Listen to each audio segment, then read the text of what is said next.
All right, let's get started. Any questions so far on what we've done? All right, let's start building a pro forma balance sheet. It's the next step in our model. Now that we know what our capitalization is going to look like right after the transaction, how much debt, how much equity, we need to integrate that into the pro forma balance sheet and also make some transaction-related adjustments along the way. Okay? This is where the modeling for LBOs, there's not a lot of rocket science to LBO modeling. And this is where the modeling really takes on more of an Excel flavor. We're going to be doing a lot of linking. When we get into the model tab tomorrow, we're going to be doing a lot of inserting rows, inserting columns, changing references, whatnot. There's not really a lot of finance until we get down to calculating that IRR. All right, so there's really a lot more Excel work, so a good chance to practice skills in terms of linking and in terms of the Excel skills. So first thing we need here is we need our historical balance sheet. All right, so what does the balance sheet look like for the company immediately before the transaction? What we're going to do for every line item in this column is we're going to link to our historical balance sheet. That is our 12/31/2008 balance sheet on the model tab. So for cash, I want to say equals. I'm going to control page down to my model, G47. I promised I'd put up some of these shortcuts again as we go. All right, so to navigate between tabs, control page up or page down. Control page up will take you left across the tabs. Control page down will take you to the right. I know a few people weren't here last week, but as we talked about in class, we want to get away from using our mouse. Use the keyboard shortcuts both to navigate and to create our links. All right, so we would not want to say equals, then use our mouse and go down and select the model tab, then use our mouse and go select G47. We want to say equals, control page down, and we want to arrow key over to G47. It saves a lot of time. All right, now what we can do here, because accounts receivable, inventory, other current assets all appear in the same order here, we've done that intentionally, as they do on the historical balance sheet, we can copy that formula for our cash and paste it down below. So if we hit Control C to copy, copy, shortcut, Control C.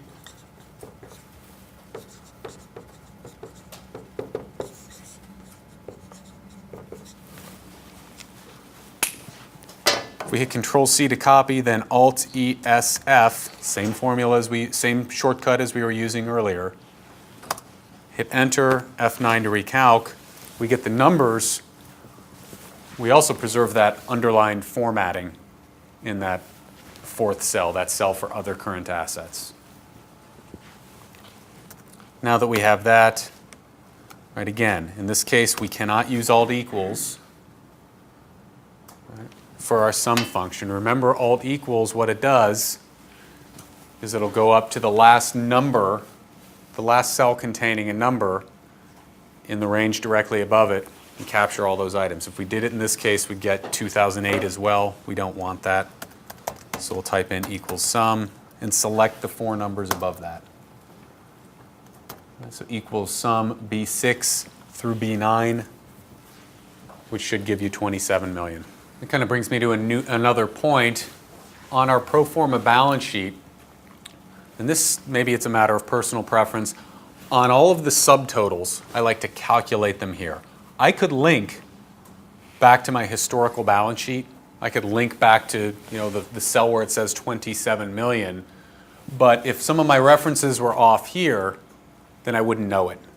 All right, so I like to link to each of the individual line items and then calculate all the subtotals right there in line. It's a way to check and make sure you've linked to all the right numbers and that they do in fact add up to what they should. All right, so that's my total current assets. I'm going to link to gross PP&E. Paste that down to cumulative depreciation using Alt ESF. So again, I want to preserve that underline. When I hit F9 to recalc, I should have these numbers, 323.2 for my gross PP&E, 45 million for my cumulative depreciation. Now, real important here, don't make the mistake of summing these up. Remember, net PP&E represents the difference between gross PP&E, cumulative depreciation, so we want to say equals B12 minus B13. And you should get 278.2, which matches the historical balance sheet. All I'm doing right now is if you go to the Model tab, I'm basically, at this point, I'm basically replicating the balance sheet that's on my Model tab, the historical balance sheet. That's all I'm doing. And then I will adjust that balance sheet for the transaction. So when I've done this correctly, my historical balance sheet column will look exactly like it does here. All the numbers will match. Amortizable intangibles equals G57 on the Model tab. And that's actually blue. It shouldn't be. It should be black. So once you get that link set up, change the color to black. That should be a link, not a hard code. Right, so the reference is G57 on the Model tab, and change it to black. Change the font color to black. And then same thing as we did above, Alt-ESF. That is Control-C to copy. We'll paste that into the goodwill cell using Alt-ESF to paste. So you'll get 0 for amortizables, 5 million for historical goodwill. Remember to hit F9 too. Make sure you've recalculated everything. Then total assets, we're going to say equals total current assets plus sum. And I just want to sum the items from net PP&E all the way through goodwill. So equals B10 plus sum, left parenthesis, B14 through B17. I'll leave that formula up, but you should get a result of 310.2 million. Right. This matches exactly. It should match exactly what our historical balance sheet says. We're going to now do basically the same thing for our liabilities and equity side of the balance sheet. So for accounts payable equals, control page down twice, G62 on the Model tab.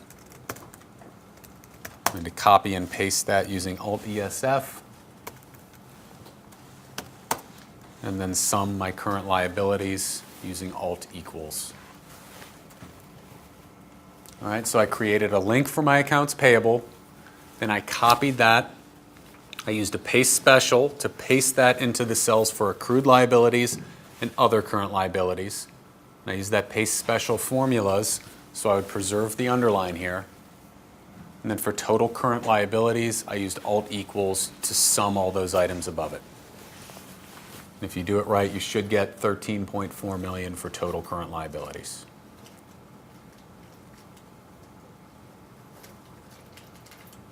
Does everyone have that?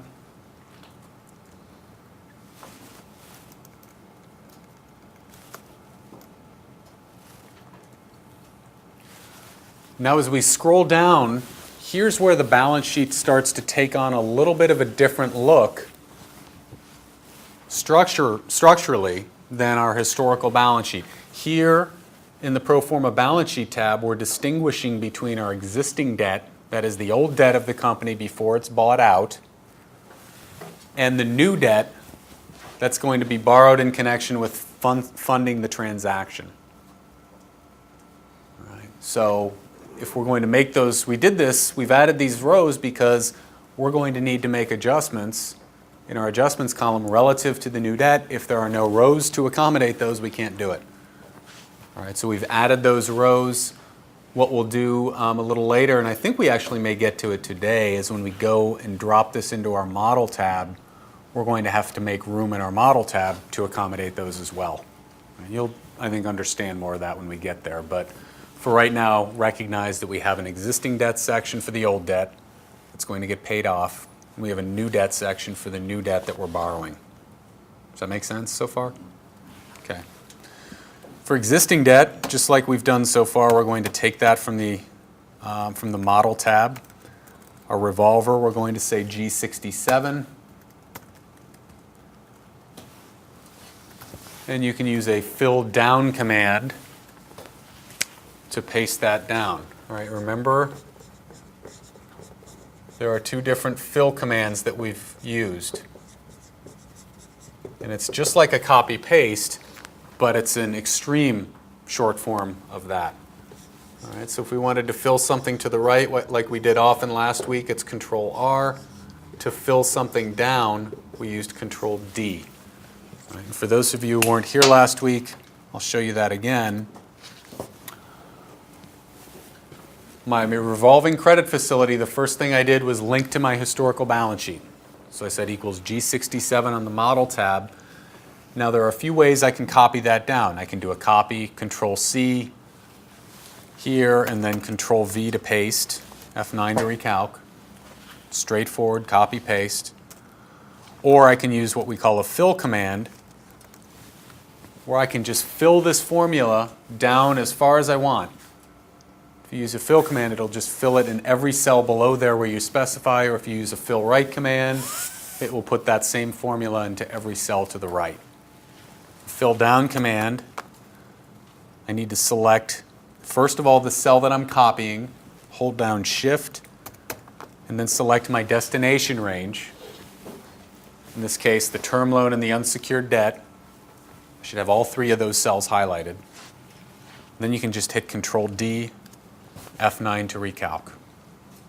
Okay, now we come to our new debt, and right now, remember, this is a split second before the transaction gets done. The new debt doesn't exist yet. It hasn't been borrowed. For our new debt, we're just going to enter zeros. We're going to hard code them. And then other liabilities, we're going to link to our historical balance sheet equals G70. We want to pick up that $2 million of other liabilities.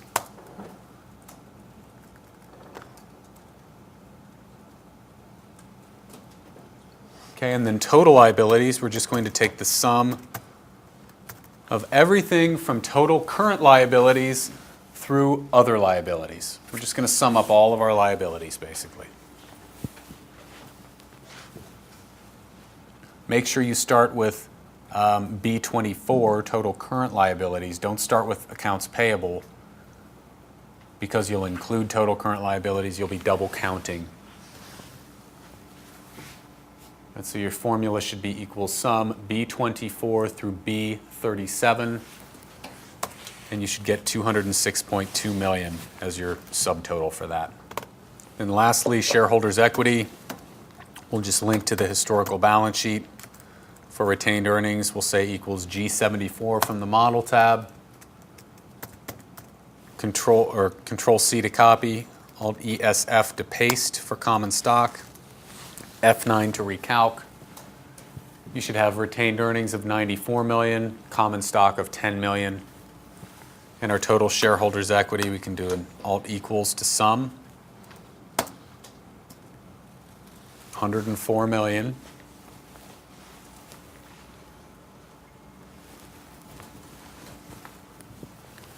Total liabilities and equity is just what it says. Equals B38 plus B43. And you should get 310.2. 310.2 should match our total assets, and it does. All right, so the balance sheet's in balance, cardinal rule of accounting. Remember what we said last week, we oftentimes put in this check figure just to make sure we're in balance. And here you can calculate it two ways, either total assets minus total liabilities and equity, or the reverse. Either way, we want to measure the difference between the left side and the right side of our balance sheet. So here I said equals B45 minus B18. But it'd be the same thing as saying equals B18 minus B45. Take the difference between those two, and if it's zero, it means we're in balance. Our check figure zeroes out, we're in balance. All right, so step one is complete. We've got our historical balance sheet entered. Next thing we need to do is we need to account for all the transaction and financing adjustments that we're going to have in conjunction with the deal. And in some cases, in some deals, you'll see some adjustments, some purchase price adjustments relative to the working capital. That is, the accountants go in, they say, okay, well, the value of the inventory is X as opposed to what's on the balance sheet, so we're going to make an adjustment there, or we're going to write up the fixed assets to their fair value in some cases. Here, we're not going to assume any adjustments to the working capital or the fixed assets. We're really going to focus more on adjustments relative to our capitalization, our debt, our equity, adjustments relative to goodwill, adjustments relative to intangibles. All right, so for our current asset adjustments, these will all be zero. And just hard code those in. And then for our subtotal here, total current assets, now we can actually just copy and paste the formula that we have over in our historical column. So it's going to be the same subtotal. I'm going to add cash, AR, inventory, and other current assets. So just Control-C to copy, Control-V to paste, F9 to recalc.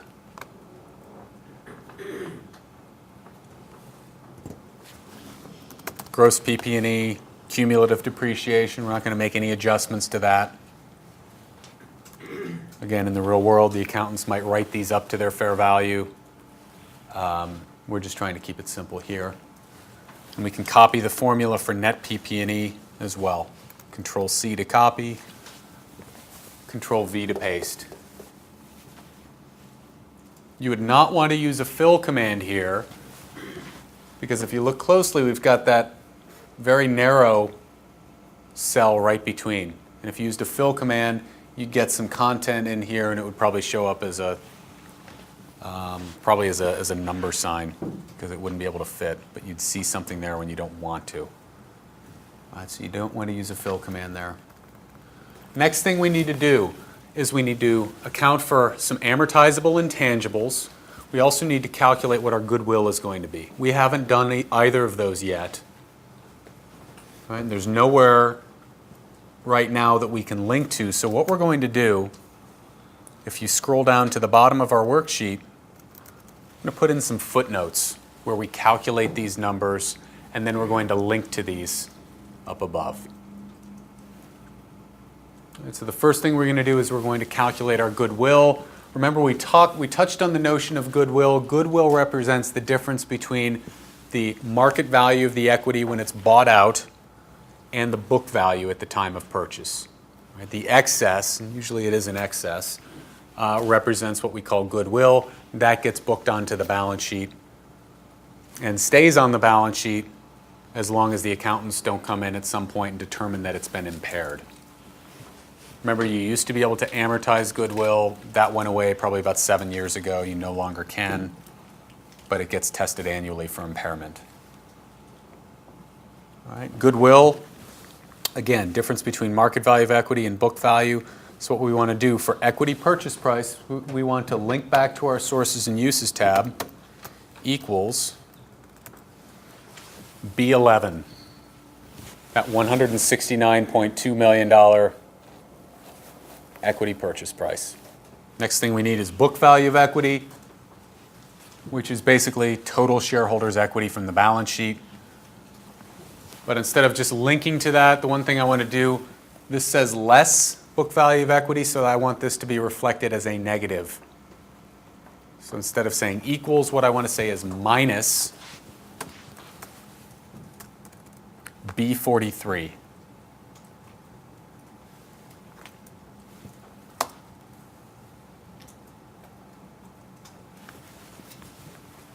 And once we have these two numbers, 169.2 for the equity purchase price, minus 104 for the book value of equity, we can just add those up, and it should give you goodwill, new goodwill, of $65.2 million associated with this transaction. So we're going to link to that in a moment up above. And then the other item we're linking to from above is amortizable intangibles. It used to be, until last December or so, until December of 2008, that all transaction-related fees could be capitalized, they could be booked on the balance sheet and amortized over time. Now, the Accounting Standards Board has ruled that only financing fees can be actually booked as an asset, as an intangible on the balance sheet and amortized over time. Any other deal fees, and that's going to come into play in a minute, so our investment banking fees, our legal fees, or other costs, any other deal fees like those need to be expensed, either in the time period leading up to closing, as they're incurred, or at closing. All right. So of our $14 million in fees, the financing fees can be capitalized, the others need to be expensed. All right. So for our financing fees, I want to say equals. We're going to link to our source and use to B as in boy 18, 8 million.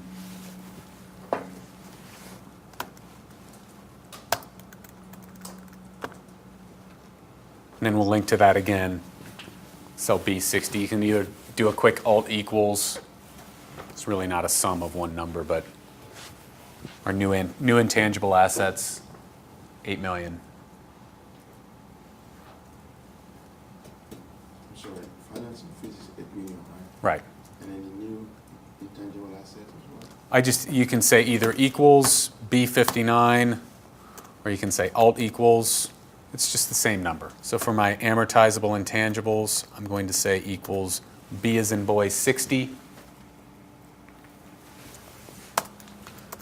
For my goodwill, I'm going to say B 54. So in other words, we're capitalizing 8 million of fees, we're creating another 65.2 million of goodwill.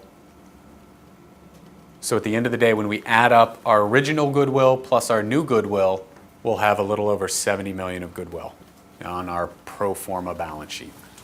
Now for total assets, we can copy and paste. And you should get total adjustments to our assets of 73.2 million.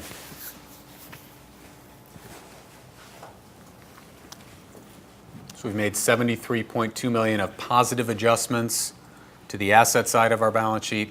What's that tell you on the liabilities and equity side? Well, we're going to make how much in adjustments to the right side of the balance sheet? 73.2. Balance sheet always has to balance.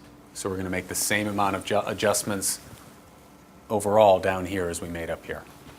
Let's move on to the liability side. Just as with our working capital assets, we're making no adjustments to our working capital liabilities. So for AP, accrued liabilities, other current liabilities, those are each 0 in the adjustments column. And then sum those up for total current liabilities. We want that to be alt equals for sum, or you can copy and paste from the historical balance sheet, either way. And now we'll move on to examine our existing debt. What did we say about the old debt of the company? What happens to it in the transaction? It gets refinanced. It gets paid off. All right, so for each of these items, it goes away. So for each of these items, we want to say minus, in the case of the revolver, for example, minus B27. You can use a fill down command. The goal here is when we add column B to column D, the result in column F, our pro forma balance sheet, will be that the old debt or the existing debt is zeroed out. Let's do the new debt. All right. The new debt, remember, we're borrowing in connection with the transaction. We're borrowing so we can fund the deal. So what we're going to do for each line item, we're going to refer back to our source and use table to pick up the opening balance from our capitalization. So for revolving credit, equals control page up, F17. And then you can use a fill down to pick up the balance for the term loans, senior bonds, and unsecured notes. So control D to fill down, F9 to recalc, and you should get 0 for the revolver, 120 for the term loan, 90 for the senior bonds, 60 for the unsecured debt. All right, and no changes to our other liabilities, so 0 for that. And you can copy and paste the formula for total liabilities over into this column, into the adjustments column.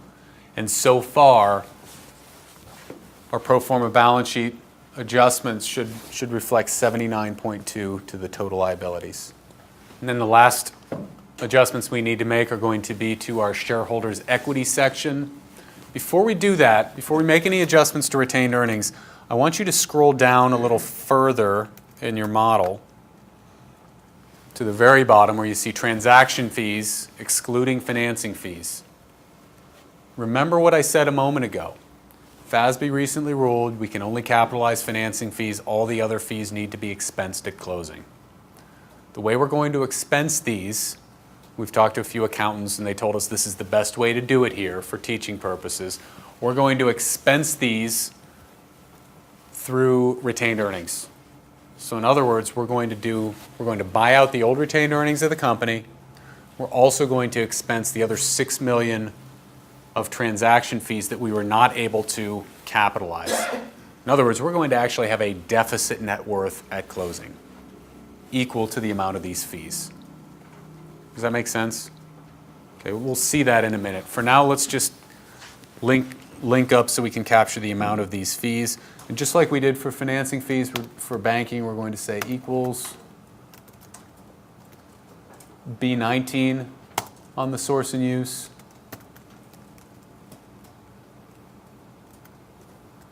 And we can copy Alt ESF to paste. Should get $4 million for investment banking fees, $1 million each for legal and other fees and expenses. When we sum those items up, obviously we get $6 million. And we're going to link to this in a moment when we expense these through retained earnings. All right. Let's go back up to retained earnings. And remember what happens before we deal with the fees. Remember what happens to the existing equity of the company. It's kind of like the old debt. We're buying out the old equity holders. So these items first need to go away. First thing we would need to do for the retained earnings, we want to say minus B41. We've bought out the old retained earnings. Now we need to expense those fees. So we'll also say minus B68. So you should get a total adjustment of negative 100 million. So if we add the old retained earnings of 94, subtract 100 million, like I said before, we'll have an opening deficit net worth of 6 million. Okay, same thing with the old common stock. We want to subtract that, it's going away. But remember, there's also another transaction that's occurring in the common stock. We're putting equity into the company.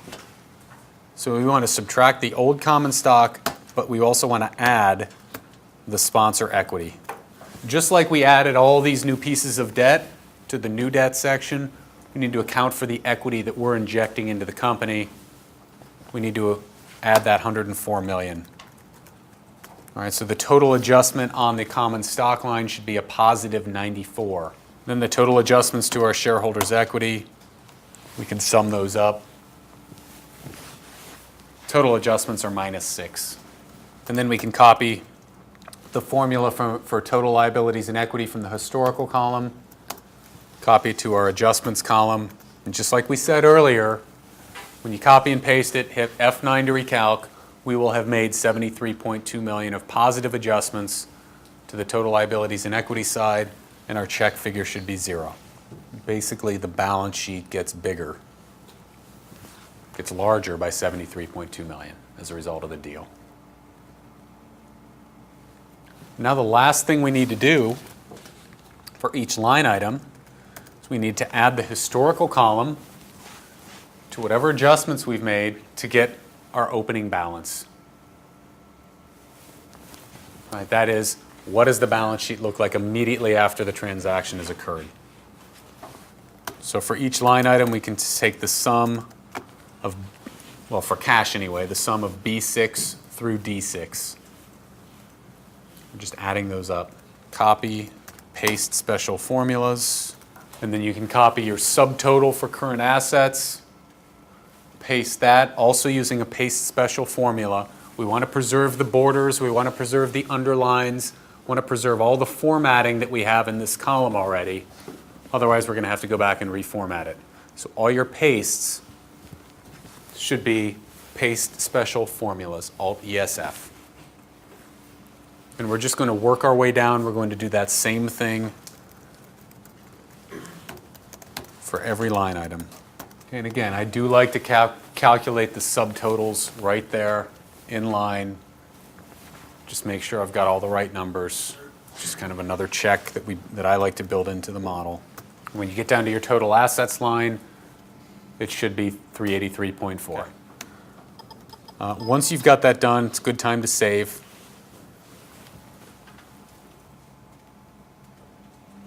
We're actually running a little bit ahead of time, so what we're going to do is we're actually going to drop the pro forma balance sheet. We're going to integrate it into our model tab, and we'll stop at that point and then pick up from there tomorrow. For all intents and purposes, going forward, the historical balance sheet of the company basically now worthless. All right, so when we look at the old historical balance sheet, we look at their debt, their equity, remember those items are gone. It's old revolver, old term loan, old unsecured debt, old retained earnings, old common stock, gone. Okay, and in the real world, there might be some additional purchase price adjustments that affect the working capital or the fixed assets of the company. So going forward, especially where it relates to the cash flow, where we're keying off changes in the balance sheet accounts, all those changes need to be driven off of the pro forma balance sheet, not the historical. Right, for that reason, what we're going to do is drop the new balance sheet into our model and then move forward keying off of that. And that'll make more sense in a moment if it doesn't already. But first thing I want to do here on my model tab is if you go to column H, you can put your cursor in any cell within column H. The first thing I want to do is insert a column. I need to first make space for my pro forma balance sheet. We do that by inserting a column, Alt-IC. And now you should have a blank or an empty column in row H. All right, so insert column, Alt-IC. Remember, we can also insert a row using Alt-IR. We're going to do that in a moment. All right, so if you don't already have these in your notes, make sure you get them because they are valuable. Now this column, again, I mentioned we made space for the pro forma balance sheet. The pro forma balance sheet is the only thing we're going to put in this column. Now remember, balance sheet represents a moment in time. It's a snapshot. It's that split second where the transaction has closed, but there is no such thing really as a pro forma. We're not adjusting the old income statement. We're not adjusting the old cash flow. We're not adjusting the old debt schedule. The only thing we're going to house in this column is our pro forma balance sheet. And we'll deal with that in a minute. The first thing I want to do, before I do anything else, I want to copy all the formatting in column G. And if you want to quickly select column G, you can actually left arrow, go up to where it says G, left arrow key once on that, or left click, whatever you want to call it. You should be able to select that entire column. Control C to copy. Now go over to column H in that first cell. You want to use the paste special formats command. Different than paste special formulas that we've been using. Paste special formats, Alt-E-S-T is in Thomas. And this will paste only the formats in column G. You hit enter. Now what you should see is you should see a nice dotted line going down the right side of column H. That's mainly what I wanted to capture here. And we do that, we put the dotted line on either side of that column really to set it apart from the rest of the model and show the reader that it's where we're going to house our pro forma balance sheet. Right, now what I want to do here is I also want to label this new column so there's no question in the reader's mind or the client's mind as to what's in this column. First thing I want to do is go to cell H4. I want to type in pro forma. And then in H5, I'm going to type in 2008 PF for pro forma. Just make it overly clear what this is going to represent. And you'll see this not just in LBOs, but also in M&A.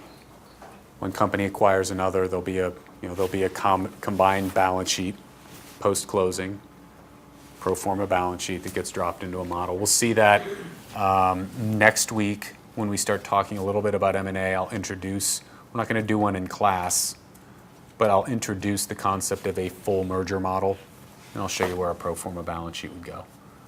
But my point is, you'd have this in LBOs, you'd have it in M&A. Well, again, this column, again, is only going to house the pro forma balance sheet to make it overly clear to the reader that that's the only thing that's supposed to be here. I'm going to actually black out all of the cells in my income statement, all of the cells in my cash flow, all of the cells in the debt schedule, just so they know there's not supposed to be anything there. It's kind of like if you've ever read legal documents, you'll see a blank page and it'll say this page intentionally left blank. It's kind of the same idea here. We're leaving the income statement blank. There's no such thing as a pro forma income statement. Okay, so what I did was I selected the entire income statement. To select multiple cells, hold down Shift, use your down arrow key, all the way down to the end of the income statement. And you can use that little paint can. It's the one time I'll let people use their mouse. There is a way to do that with keystrokes, but it's actually, I think, even quicker if you do the mouse in this case. All right, so select that little paint can icon, select black, and your income statement should be blacked out. I want you to scroll past your balance sheet. Leave your balance sheet alone for right now. Go down to your cash flow. Select all the cells in your cash flow, all the cells in your debt schedule. And now, because the last command that we used was to fill those cells with black, you can redo that command by using the shortcut Control-Y. Control-Y will redo the last command you did.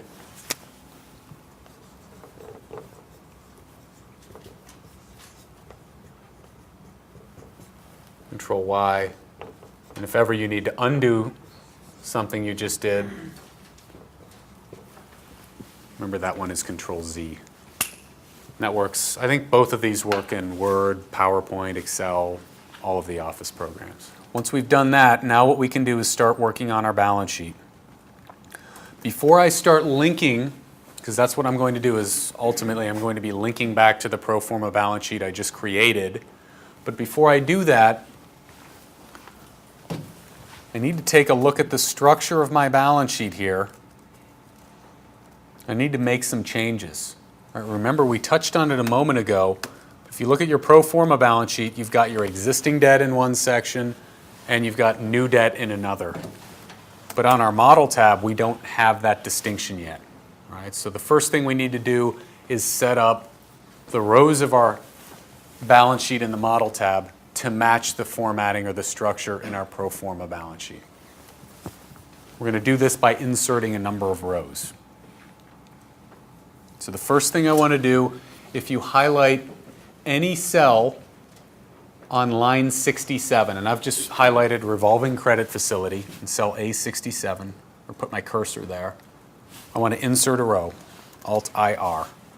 And what I'm going to do is, just as we had done in our pro forma balance sheet, I want to title that existing debt.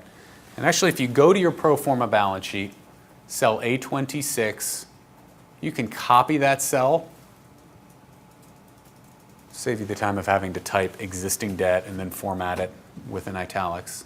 Copy, Control-C to copy. Go back to your model tab, Control-V to paste. Existing debt. That's what you should have in cell A67. Or if you want, type it in and italicize it.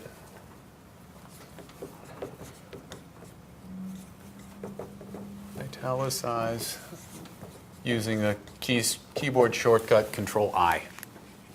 Next thing I need to insert some rows for my new debt. Because at the end of the exercise, this needs to look exactly like my pro forma balance sheet. Go down and highlight the row or put your cursor in any cell in row 71, other liabilities. And I want you to hit Shift, hold down Shift, and use your down arrow key 6 times. We've selected basically 7 rows. And now when we use Alt-IR, we can insert 7 rows at a time. I know that we need 7 rows because I've done the model many times. So your model now should look like this. You should have a number of blank rows between unsecured debt and other liabilities. If we go back to our pro forma balance sheet tab, we can copy the cell where it says new debt. Control C to copy, paste that into cell A72 on the model tab, new debt. And actually we can copy these 4 cells from the pro forma balance sheet as well, cells A32 through A35, the revolving credit facility, term loans, senior bonds, unsecured debt. We can copy this text, save us the trouble of having to type it. So Control C to copy, paste those right below the cell where it says new debt, and then you can left indent those or basically move those to the left. You can use that little icon up here at the top. Or you can use Control Alt Shift Tab.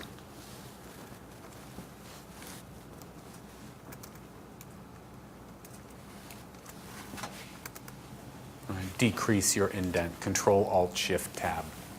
All right, that was the goal, to set up this balance sheet so it mimics the formatting and the structure of the pro forma balance sheet.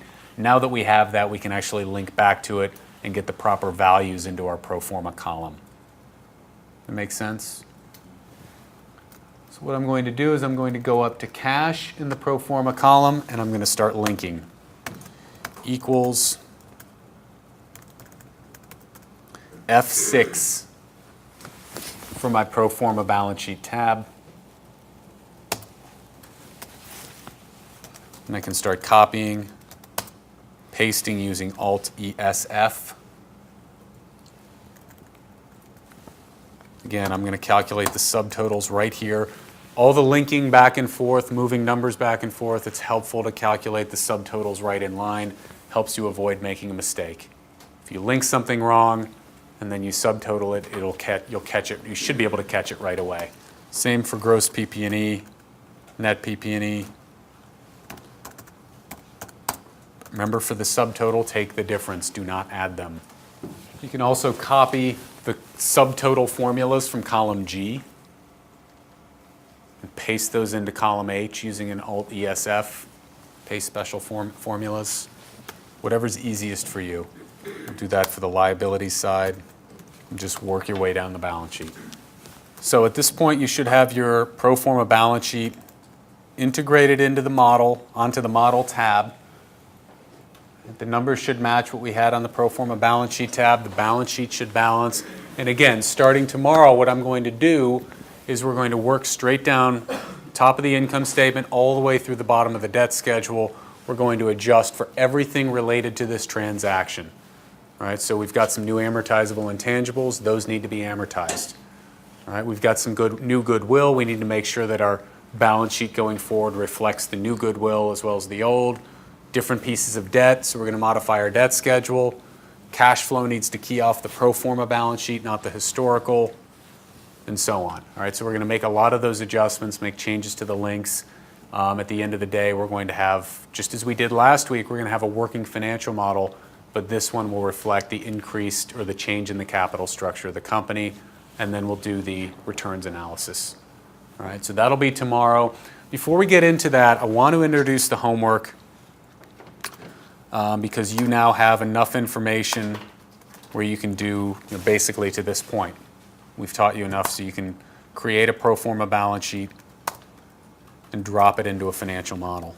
Right, but what I want to show you is in the homework, if you go into the homework subfolder, open up your Company B homework shell model, and if you open up There's another Excel file called Company B Instructions. You'll see an instructions page very similar to what we've handed out and what we've used today. This is basically your roadmap for doing this model. A few different assumptions. Overall, the methodology is the same. We're taking an existing financial model, we're modifying it as though we're a private equity fund looking to buy out the company. All right, so if you follow these instructions, you should be fine. The one thing I want to point out is on the Pro Forma Balance Sheet tab, it's formatted a little differently than what we've just seen. Okay, not to say what we just did is wrong or it doesn't get done in the real world. There are a couple different ways a Pro Forma Balance Sheet can be set up. And this is the homework. Pro Forma Balance Sheet is basically the other way of doing it. All right, and what we're assuming here implicitly is rather than the buyer buying the company and refinancing the debt, we're assuming the seller is going to refinance the debt prior to the transaction. All right, so the seller's going to come in, they're going to take out the debt, they're going to wipe it clean. It's probably going to involve an equity infusion in order to do that. And we're going to buy, as the private equity firm, we're going to buy a quote-unquote clean balance sheet. That is a balance sheet with no debt. All right, so that's really the only difference here, or one of two differences. All right, so here we're going to take the historical balance sheet as we did in our model today, the adjustments by the seller pre-transaction. Basically, you're going to have, as I just mentioned a moment ago, the seller's going to wipe away the debt, and there's going to be an offsetting equity adjustment, basically an infusion of equity that needs to happen in order to keep the balance sheet in balance. When you add those two columns together, you'll get pro forma before the deal, before the new financing. And then you're just going to create your financing and your transaction adjustments exactly as we did today. We're just going to show them in different columns. All right, so we'll have financing assumptions in one column, we'll have transaction adjustments in the other. These basically will, when you total them up, they will exactly offset one another. And you can see this if you want to even look ahead, look at the solution, you'll see what I mean there. But these will exactly offset each other so that when we add our pro forma before new financing plus our financing adjustments plus our transaction adjustments, we'll still have a balance sheet that balances. All right, so that's really all I wanted to talk about with respect to the homework. It's a little different presentation of the pro forma balance sheet. I didn't want people to see it and get freaked out. All right, and if you have any questions, again, we've given you the solution so you can kind of look through it. It's very self-explanatory once you see the solution. So if you've got time tonight, you want to get a jump on the homework, I would basically do your transaction assumptions, your sources, your uses, your pro forma balance sheet. You can drop that into the model just like we did today into this column I. And then I'd stop there. Then tomorrow, after we've shown you how to make all the other adjustments, then you can pick up and finish your own homework model. All right, well, let's talk. We do have a few extra minutes. Let's talk about waterfalls because someone mentioned that to me. Someone always mentions that to me in class, and I like to make sure I kind of explain that to really give people a sense kind of for how private equity works. All right. It's really not part of the class, but it's something that I've seen a lot of. It's kind of the same whether it's private equity or real estate private equity. I've got some examples of some real estate private equity waterfalls if you want to see them. You can get those, I'll email those to you. So just send me a reminder, I'll email those to you and you can see how it works from an Excel standpoint. But basically, what is a waterfall? Can anybody tell me? So a private equity fund is typically set up as a limited partnership. Okay, so if we're Blackstone, let's make the assumption for a moment that we're Blackstone. We're all partners of Blackstone. We raise a fund. We would represent the general partner to the fund. Okay, general partner of, let's say, Blackstone LP. All right, we'd put in 5, maybe 10% of the overall equity.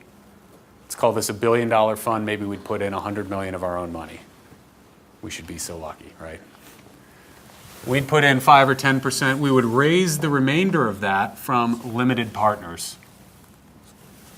pension funds, hedge funds, funds of funds, endowments, high net worth individuals. All right, so actually if this is a $100 million fund, let's say we put in 10, let's say our LPs put in 90 million. Okay, so the LPs put in the majority, we put in a sometimes called sliver equity piece. But we're going to be responsible for the day-to-day management of the fund. We're going to be responsible for identifying deals.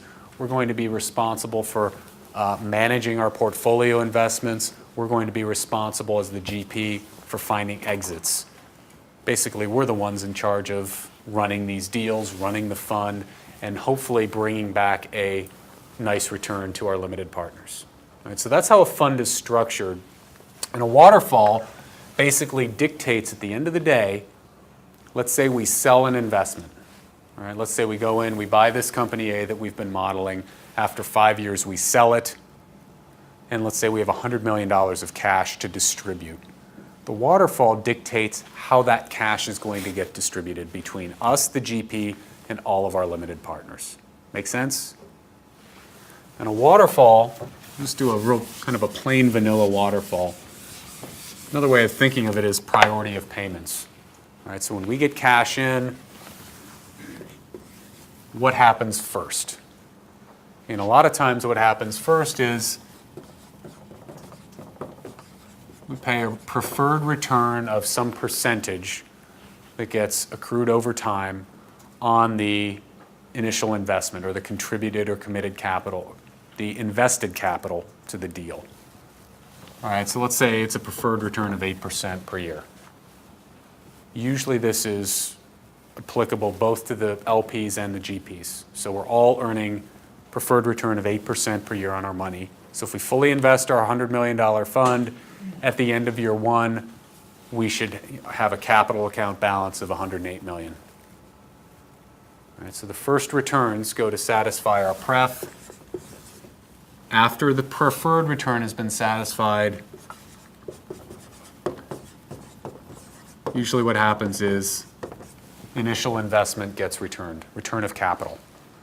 So that initial $100 million that we've put into the deal or we've invested gets returned. And so say we have, let's say, $200 million at the end of year one. The first $8 million of that goes to paying preferred. The next 100 goes to paying return of capital. And now we've got $92 million left to distribute. Make sense so far? Pretty basic. All right, the third thing that might happen is we might have what we call a look back. Right? We're going to return capital. We're going to pay returns to our LPs. Let's say we're going to distribute cash 90-10, 90% to the LPs, 10% to the GPs, 90% in favor of our LPs until their IRR equals, let's say, 15%. Right, until we get to our hurdle rate, until the LP has achieved an IRR of 150 or 15% on their money, including the pref, but their cumulative returns reflect an IRR of 15%. And then once we get over that, then as the GP, as the general partner in the fund, we start getting what's called carried interest, or carry, or promote, as it's sometimes called. And maybe then it's, 75-25 to LPs. So the GP, what happens, GP, remember we put in 10% of the money. Once we get over that 15% hurdle, now we can get 25% of the remaining cash, even though we only put up 10% of the money. Or maybe this goes, maybe it's an aggressive, maybe it's a really generous waterfall where it goes 50-50. We put up 10%, but once we achieve our hurdle, we can start taking 50% after that. All right. So these items that I've circled are what we would call the carried interest. And a waterfall model in Excel basically looks at all of the returns to each class of investor, LPs, GPs, over time, And in each case determines, has this been met? If this has been met, then go on to this. Have each of these been met? If they've been met, then go on to this. Have our returns exceeded 15%? If they have, then go here. A lot of if-then statements, a lot of what we call nested if-then statements, if statement within an if statement, and can be pretty tricky, especially if you get to numerous levels of waterfall. Maybe it's 5 or 6 or 7 different levels. Maybe there are a few different look-backs. Right? The look-back being the measurement of that, have we achieved the 15%? All right, so that's sort of generally, and that's not the common structure. That's just a simple structure of how a private equity fund might be structured. Blackstone may have a more sophisticated structure than that. There can be what's called catch-up provisions, where after, say, return of capital, maybe then the GP gets to catch up. Maybe they'll get a disproportionate amount of the distributable cash until they've caught up in terms of the percentage of overall cash distributions, or into an absolute dollar amount or something like that. All right, well, that's all for today. Again, we're going to start tomorrow working at the top of our model and going down.